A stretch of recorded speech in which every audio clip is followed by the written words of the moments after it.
Have you ever had days at work that you completely dedicated to writing emails? Have you ever procrastinated writing an email to the point that when you wrote it, it was embarrassingly late? Well, that is what today's video is all about. The most efficient way to deal with emailing in a professional setting. We all know the structure that an email must have: the greeting, the body, and the sign-off. But not everyone knows how to write each section so that it's quick and effective. Me too, when I read emails that I used to write when I started working, it literally makes me cringe. First, let me just say, we might think of emails as just a simple way to communicate, but it's more than that. Emailing is another way where we show our authentic self, we display our way of communicating and our values. That is why, when we write an email, we should write it in a way that conveys respect, kindness, and warmth. 1. Respect for the person we are writing to and for our time as well. Writing an email that is too long and unstructured tends to mean that you do not consider that the other person can be busy.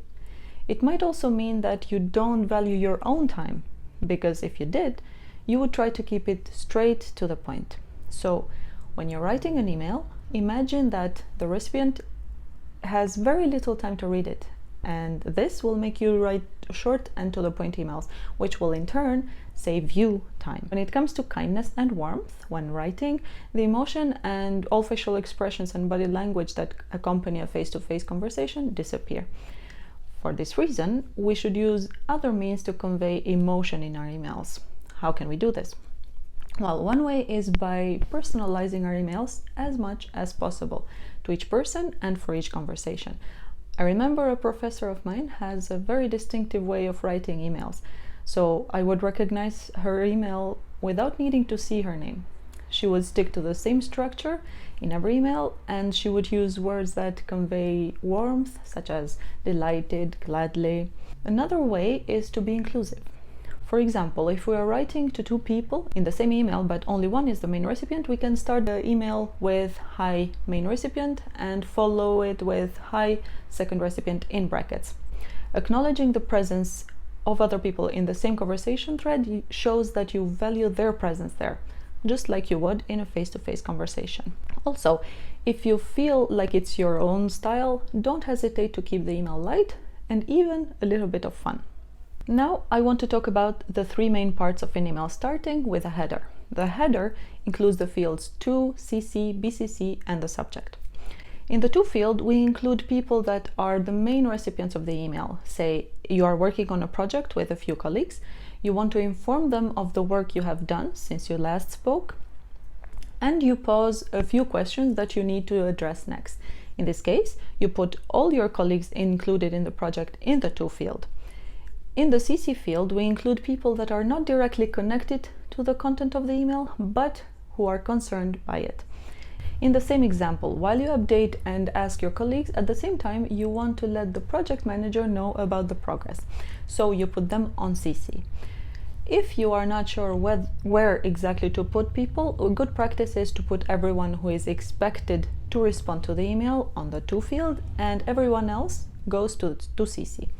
In this sense, CC field is more like an FYI. If you need to protect the privacy of one recipient, then use the BCC field. All other recipients will not be able to see that the BCC recipient is included in the conversation. One word of caution here: always add the recipient email address last. How many of you have sent an email that was not finished, or have sent an email that was supposed to have an attachment without the actual attachment?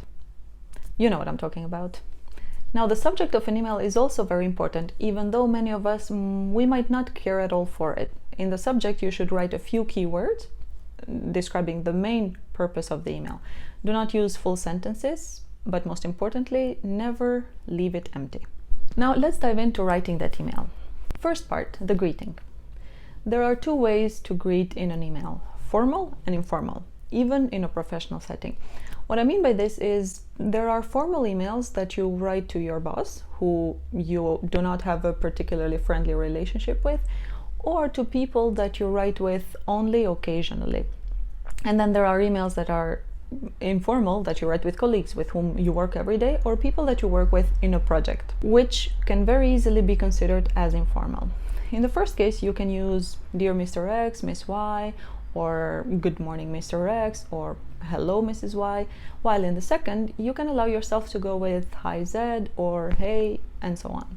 Next, you can ask how they are doing, but refrain from using cliches like hope you are well. That is very obvious that it's a cliche, and like I said earlier, you want to personalize your emails.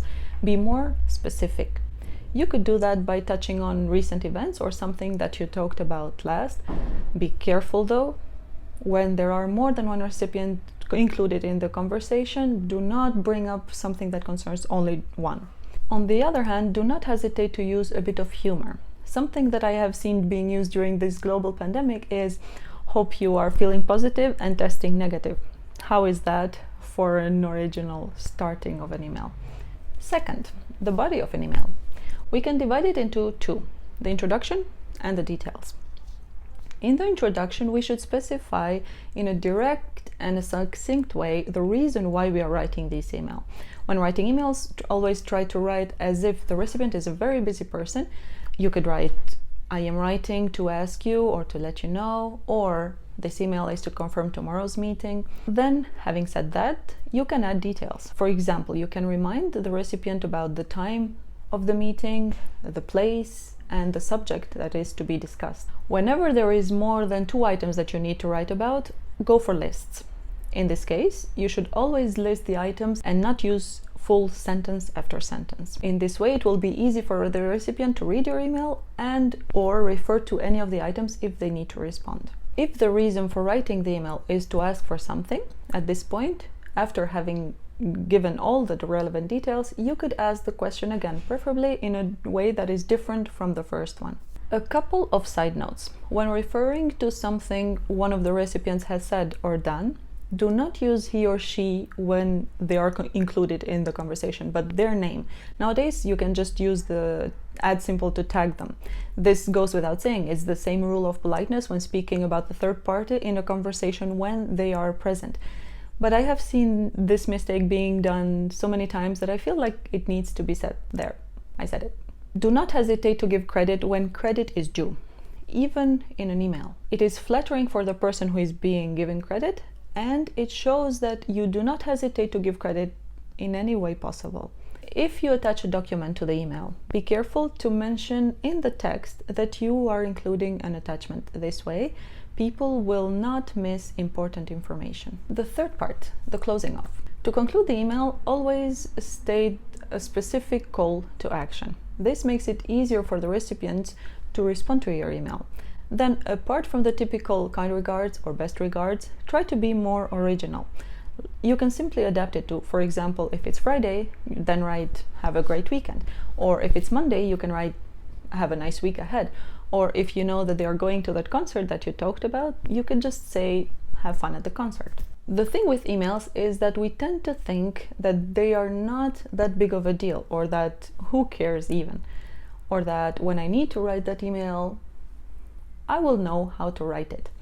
I have had the same thoughts myself for quite a long time until I started noticing how even emailing can build one's reputation, for better or for worse. That is what my intention is by sharing all this with you guys, helping you build a good reputation. Also, I encourage you to explore and find your own unique style of writing emails. You know what? Forget what I said. This is my real intention. Discover your unique style of emailing and then keep at it. See you guys next time.